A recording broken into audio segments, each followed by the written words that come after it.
First News with Keeler in the morning on WIBX and WIBX950.com. Senator Joe Griffo. This is the song right there. This is the song. This is your song. Senator Joe Griffo just recently learned that he has tested positive for COVID-19.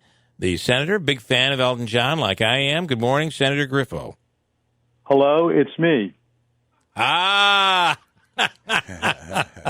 That is such a Todd Rundgren reference right there, huh? Nice. That was good, Joe. Well, thanks. Good hearing you. And, you had good musical taste there. I like some of the music you're playing. So the hello, it's me reference means so much, Joe. It means, I got to tell you something. I thought he was Stephaners. Hello, it's me. It's me, Stephan. Joe, when I had COVID, I couldn't have answered a trivia question or made a reference or tried to be funny for about 6 days. So that's good news. You're the personality's still there. That's good. Thanks so much. I want to extend my appreciation to everyone who has really reached out to me. It's been a great outpouring, and I'm sincerely grateful for all of people's reaching out and their prayers. This is a very bad virus, and it's unrelenting. I've been fortunate thus far. Basically asymptomatic, had some mild things that I'm monitoring. But overall, I'm thankful that we're doing okay. Yeah. And so be careful. I think listen to the public health officials, our local governments, county executives doing a great job.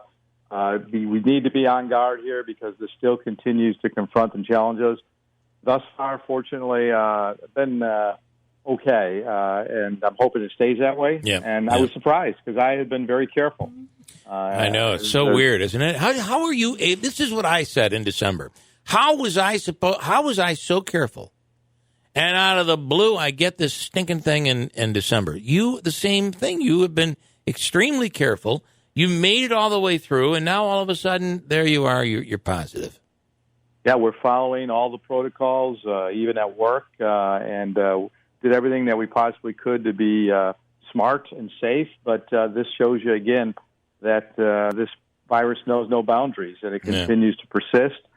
So, the other interesting thing, and we're trying to ascertain protocols, I'm in between shots, and that makes this even more challenging now, determining, what the next steps are. So, we're taking it day by day, and fortunately, so far, we're holding up, and hopefully that continues that way. How long before you're supposed to get the next shot? I'm due for the next shot next week, actually. Wow. Because I went through the county, and it's registered there. And I became eligible a couple of months ago and finally got into the system. And it's the day 1, day 21. Mm-hmm. So I think 2 weeks ago, I was about a week and a half after the shot that I tested positive. And we've been testing routinely, my wife and I. And so that's what happened. It was just in between. Didn't even think anything of it. And that's Saturday, I think it was, last Saturday, where I went and the results came in 2 days later. I got the result.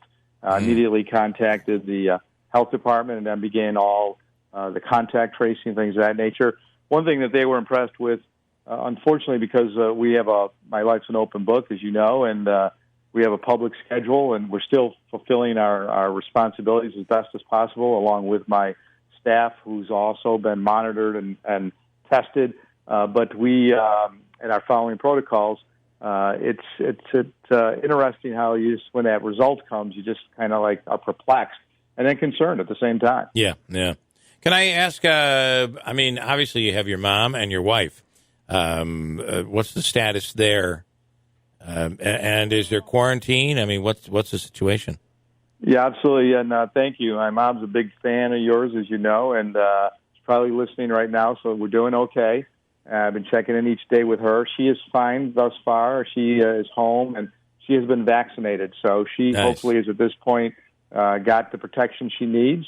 And there are people helping out. My family, extended family, obviously my cousins and such are all being very helpful based on any needs she may have. And we use technology, Bill. That's the impressive thing. You know, she can.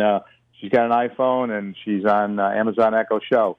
Lorraine and my wife is doing great so far. Her and I both had to quarantine. She's been phenomenal because this put a really strain on her as she's an educator, as you know. So we're fortunate we have a big house.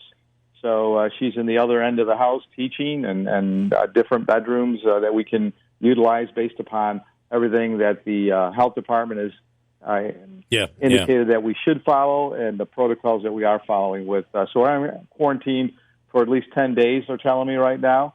And as I indicated, we're monitoring symptoms. I do want to warn you, Joe, because I've been through this. I had it. And my wife was immediately to the basement. Yeah. Okay, so then I went through my 14 days, and I'm like, 14 days is up. And she said, no, I just talked to the doctor. You're going to need another 14 days down there. Lorraine's going to get used to that there. They get used to it, Joe. They get used to it. She has run out of the house, and she fortunately tested negative. That's so I'm hopeful that this continues. But, yeah, you're right. I can see that happening. Yeah, that's right. Yeah, this is working out well in the basement. I kind of like it. We could always get you a place in Albany. And we had a weird thing. My son didn't get it, but my daughter and wife did get it.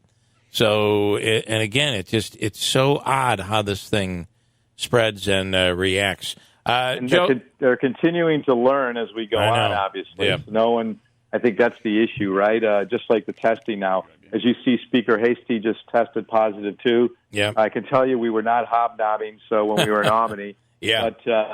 But this is remarkable, and that's going to affect, I know you wanted to talk about budget, but that obviously is going to affect the budget process right now because he's under quarantine, too, for 10 days, even though I think he is somewhat asymptomatic likewise. Yep. And it's going to be it's interesting because, again, these are the people, similar situation, one shot.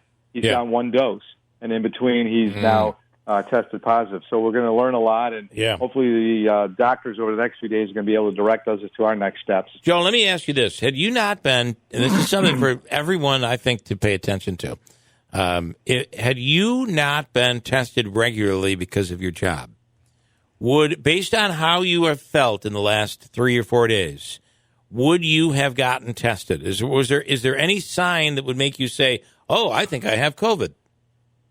No, that's a good point, Bill. No, that would not have been the case. You're right. I mean, you have seasonal allergies, things of that nature, but nothing that would have said, gee, I should go and get a test. Fortunately, I didn't have a fever. This is that's why even routine testing should continue. There are great facilities, both rapid testing and the other test that is more the PC. I can't even remember all of the acronyms right PCR. now. PCR test that's given at Griffo. That's what I took initially was the PCR. I've been both rapid tested in the past and the PCR. Yeah. So continue to test because, as I said, this is just. You would. So you are positive. You don't have any symptoms. So you're now spreading it to people, and they don't even, and you don't know, they don't know, and that's how this. I wonder how many people out there have had it and never had a symptom, or they thought it was allergies and they never got tested, and they'll never know, but they had it. I mean, we won't know that number. This is true, and that's why we continue to insist on people just trying to be safe. Yep. Don't get complacent at this point in time, because you can see the light at the end of the tunnel. But as I've always said, I think we're in the Holland and Lincoln Tunnel combined. Yeah. So it's we still have the journey. Before I let you go, because I know we're running out of time, I wanted to ask your thoughts on the marijuana issue. The governor is saying, everybody's saying that it's pretty much done. And it could be voted on by next week, as early as next week.